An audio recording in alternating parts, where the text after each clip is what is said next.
In Baltimore, us at Super Bowl 51. Luke Jones and I will be on the floor at Radio Row all week long. And, much of the year I thought it might have been the Cowboys, and then I thought it might have been the Packers, and we looked at the Seattle Seahawks. I don't know that I ever really thought the Atlanta Falcons would be the team that would be there. This guy has been the keeper of the flame down there in Atlanta doing sports radio at 680 The Fan. He's one of our favorite guys to have on the program. You can follow his journey out on Twitter under his name at Chris Dimino. That's Dimino. And all your bags are packed down there in Hotlanta, GA. Everybody's headed to Houston. I talked to you a little bit off the air, but it's a lot of fun, when you're doing sports radio and your team gets into the Super Bowl. I guess those people up in Boston are jaded. They go every year, but this is a big deal down in Atlanta. It was a lot of fun to see people get excited about the Falcons. Yeah, look, you're not wrong in rattling off teams in the NFC because you wouldn't be alone in saying, well, it's this, then it's this. And, lo and behold, the Atlanta Falcons are last man standing. And I got to tell you something. It's not a fluke. This is not a directional school. This is not a team in the NCAA basketball tournament that's won a game or two and you go, well, I guess that run's going to end. They kicked the crap out of the Green Bay Packers because they could. The Packers have given up 429 and change, 3 touchdown passes to Dak Prescott. I knew they were going to go past 30. I knew the Falcons were going past 30. I just wasn't sure where it would land. Well, the 44-burger later, Green Bay Packers had no shot in this football game. And I've never seen Aaron Rodgers that frustrated. And part of that would be only 2 times in his career has he ever been down by 31 points. And one of them was in the middle of January down here in Atlanta. Well, in the case of the defense, look, Mike Smith got fired over the defense, right? Dimitroff almost went out the side door with him because of the defense. Seeing this get better, the defense had to at least be adequate to get to this point because I think we all thought the offense would be okay, especially bringing Alex Mack in. But defensively, I didn't think that defense would be good enough, would hold up well enough to get to a Super Bowl. And I'll tell you, the next 2 weeks, I'm going to sit here and shake my head after watching the Steelers not be able to stop a nosebleed on Sunday night against Brady playing that crazy zone, not being able to get any blitz going. When they did, they got beat every time. And Belichick with 2 weeks of preparation to get ready for this. I'm concerned about the Falcons' defense and how that's going to hold up. Win me over, Chris. Convince me the Falcons can win because I really want them to win. I hate the here's Patriots, the deal. Look, the arrow's ticking up, and it's ticked up now for 7 or 8 weeks, and that's a pretty good amount of time in an NFL season. When you're giving up 19 a game, 20 a game, over 7 or 8 weeks, you're doing some work. You did it against Aaron Rodgers, and look, no doubt about it. They put up 21 in the second half, and if you want to play the glass is half empty, there it is for anybody who thinks the Falcons can't beat Tom Brady and company. I am going to tell you that this team is absolutely what Dan Quinn envisioned when he first got here. The day he walked in the door, look, everybody said he's going to try to build Seattle East. He didn't have the personnel for that. He just didn't. He didn't have Pro Bowlers to the left of him and Pro Bowlers to the right of him in every meeting room that he went in those 3 layers of the defense. So what do? Get young, hungry guys who absolutely want to run through your sternum and put them in a system where it's not read and react. He made a comment about 2 weeks ago, and I'm glad he talked about it post-game yesterday because we talked about it on Friday before this Packers game. He said this team is faster now than it was 2 months ago. And people go, well, that's impossible. Aren't guys banged up in the NFL? He wasn't talking about lining them up in a 40. He was talking about they're playing faster football. They know now what they're doing. And I promise you, if you watch that first half, everywhere the ball was rolling to, there was an Atlanta Falcon or 2 who was waiting for it as if they had seen it all on film, talked about it in the room, then did it out on the field with scout team. And if you don't think that you can win, look, is it 85 Bears, 70 Steelers? Nope. But if you want guys who will hit you hard and the football's going to come loose, Jalen Collins made the play of the game, 10-0 down around the goal line. You get a fullback who's never fumbled in his NFL career. 2 guys stand him up, 1 guy comes in for the strip. That's what Dan Quinn has preached. Stand him up, find the football. Use your hands, find the football. And they did it yesterday in the biggest moment, the biggest game so far this season. They went on to go up 17-0, 24-31. Never looked back at that point. Certainly Matt Ryan can create some mismatches with Julio Jones. I'm interested to see what Belichick's going to concoct that will slow down this offense because, look, he saw the greatest show on turf 15 years ago, still trying to solve Eli Manning, and, time after time, when given time, he's found a way. I'm shocked by the Patriot defense. Their Patriot defense is better than I thought it was. It even looked to me 8 weeks ago when the Ravens went up there and tried to win a football game. Well, they got rid of Jamie Collins, and that was supposed to be you can't get rid of a guy like that because you're not going to get better. Well, statistically across the board, they got better without Jamie Collins. So what that team has done better than anybody else this side of winning is they figured out who should go. You want that much money, you got to go. And by the way, they didn't wait till the end of the year with Jamie Collins. They said we're going to get rid of him now. They've let the turnstile go the other way more often. They're like Ellis Island. They'll bring in you're tired, you're angry, you're misunderstood. They can do that because of the culture up there. They have no emotional skin in just about anything. You come in, you don't fit, you go. Jamie Collins, thanks for coming. Head on out the door, and we'll get better after you're gone. And they did. Here's the problem. Yeah. It's no doubt about it, Julio Jones, especially after watching it yesterday. I keep telling people, they've won football games this year when he had 0, 1, 2, 3, and 4 catches. That's 5 football games where he didn't catch a dozen footballs that they won. Tevin Coleman had an open reception last week. This time, yesterday, he had a run around end that was just easy walk into the end zone. And 5 different guys scored a touchdown. And by the way, Matt Ryan had a 14-yard scramble touchdown, longest of his career, first rushing touchdown since 2012. Why? Because every defender has their back to him because they're so worried about what's going on behind them. Protecting him has been a huge part of this thing, and also his maturation. I mean, he's a hell of a quarterback. I don't, even as Mike Smith was getting fired, the defense was getting run over, and the offense had some liabilities on the line. I've never thought he wasn't capable of going to a Super Bowl and winning a Super Bowl. He's always been in that category for me. It was always, well, what are you going to sprinkle around him? What else is going to be in that arsenal besides Julio Jones? Especially after other wide receivers have aged and moved out the side door there, like Roddy White. Yeah, but if you would have told me he would be an MVP candidate this year, even in the second year of the system, and last year had to be flukishly bad, couldn't get any worse, I like the guy. I've defended the guy. I think the guy is a hell of a quarterback in a world where everybody's looking to find theirs, or at least, 23 or 24 teams seem to be looking for theirs. I didn't think this was possible because I just didn't understand that Devontae Freeman could have the year he had. Look, Nestor, here's the deal. This is the number. He was 40 for 47 out of the shotgun. That's because Alex Mack is there. Last year, the snap was hard to get back to him, let alone actually completed that percentage. He was 20 of 22 on third down so far in the postseason. Those numbers are absurd. They're ridiculous. But let me give you the best number about the Atlanta Falcons. And in my heart of hearts, you've covered sports, I've covered sports. It doesn't matter what sport we're talking about. If you don't have guys who play above their pay grade, you don't win. They have, so far, with one game to go, 28 touchdowns from Devontae Freeman and Tevin Campbell for the total sum of about $1.5 million. I want you to think about that.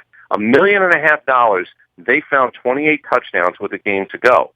So I didn't know Coleman could be this. I didn't know Freeman could be this.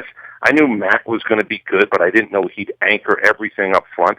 They're the only offensive line, by the way. All 5 guys, all 16 games, now it's 17. They're the only team in the NFL that did that. So you got to get a little lucky, got to avoid the injury. There were 2 footballs on the ground on Sunday against the Packers. You know who recovered them? The Atlanta Falcons. Their own fumbles, their own miscues, and they fell on them. No doubt about it, you need a whole bunch of stuff.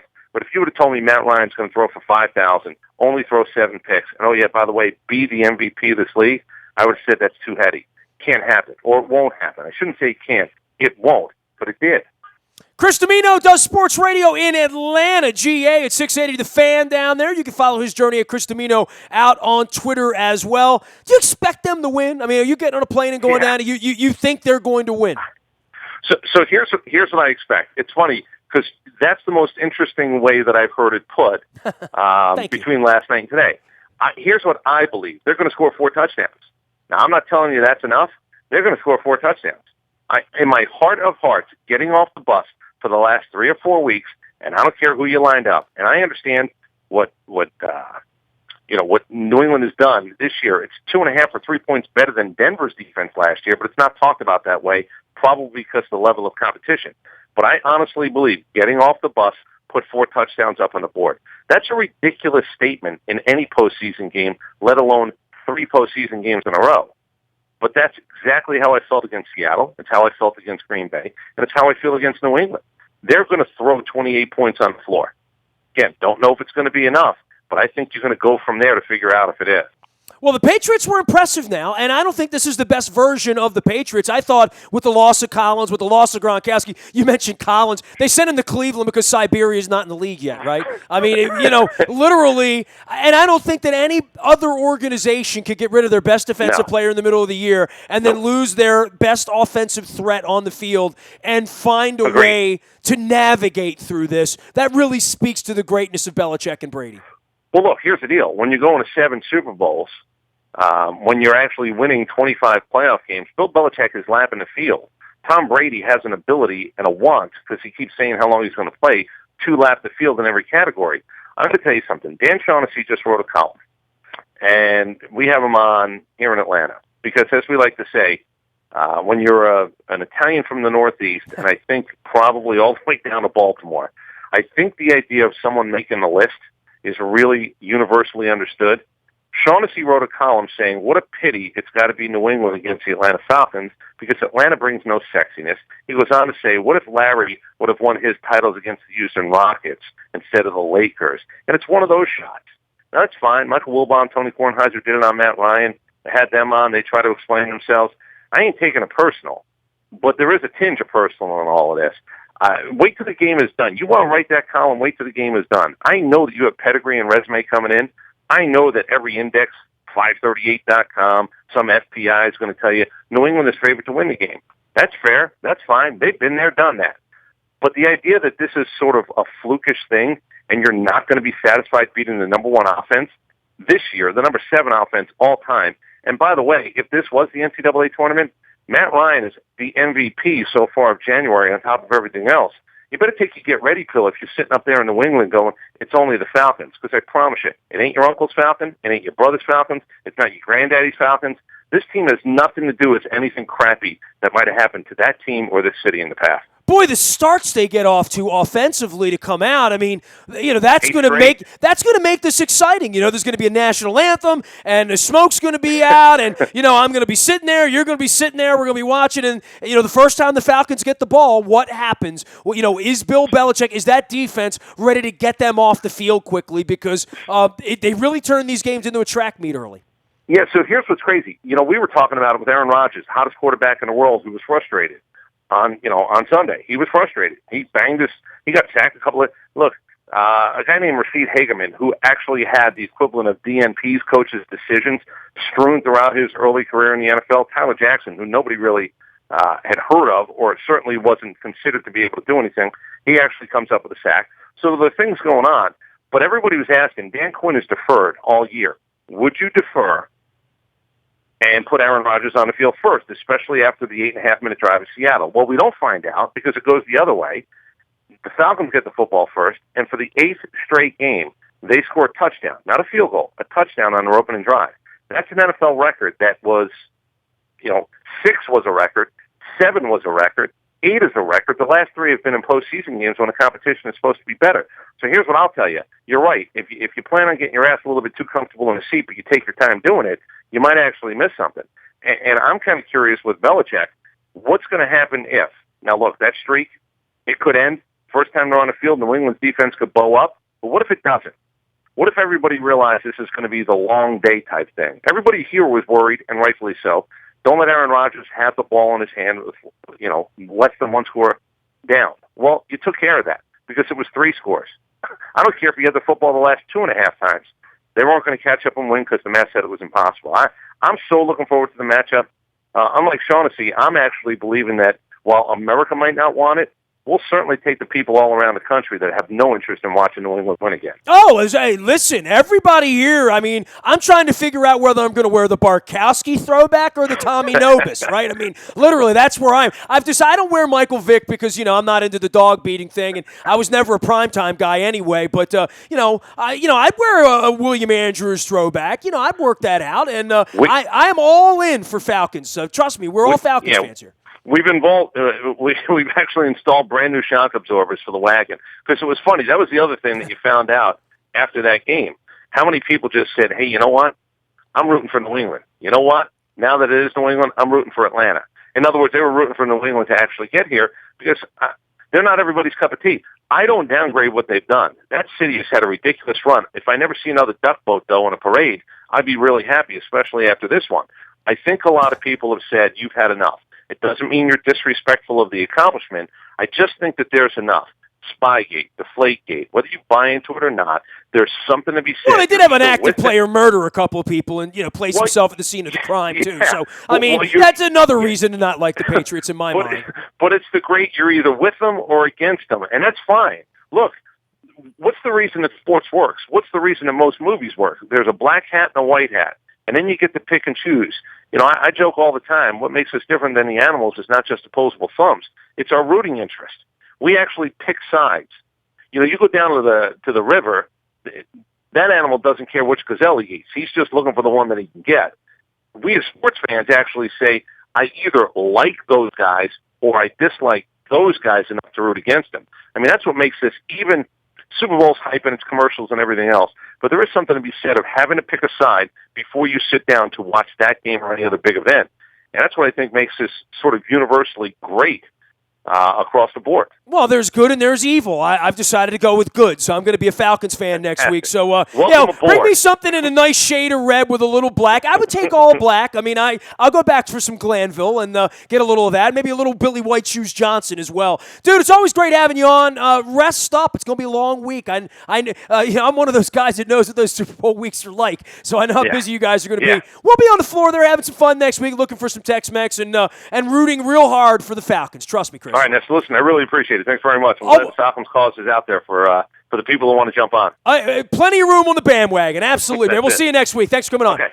You got a Chris Domino down there in Atlanta, GA, at 680 The Fan, one of our favorite guys to have on. Great sports radio host down there, and he's packing his bags and headed down to Houston, as we are. Luke and I will be on the scene all next week. We're also packing our bags for London town, Londinium, September 24th. The Ravens taking on the Jaguars, and, of course, we here at WNST are taking you with us. If you want to go to London with us, jump on the website, click on the Road Trips tab. You can always email me, nasty@WNST.net. Finalizing everything this week, but it's on sale now. Getting all the parties together, getting all the goodies together, and getting it all out to you. You can find me in the Buy a Toyota Audio Vault anywhere in the world, even in Houston, Texas, where we'll be next week. Just download that TuneIn Radio app. We do come in crystal clear. Our morning newspaper ships to your email inbox at 7 a.m. each and every morning. That's brought to you by Planet Fitness and PlanetFitness.com. Still $10 a month to get in the best shape of your life there. Nasty@WNST.net is the way to reach me. Facebook, Twitter, LinkedIn, Snapchat, Instagram. I am a very available individual. Also, out on Facebook Live and YouTube on our WNS TV channel. You can subscribe, and you'll get all of our live video activity next week during the day as we're in Houston doing our thing. We are WNST.net, AM 1570 and WNST Towson, Baltimore, and we never stop talking Baltimore sports.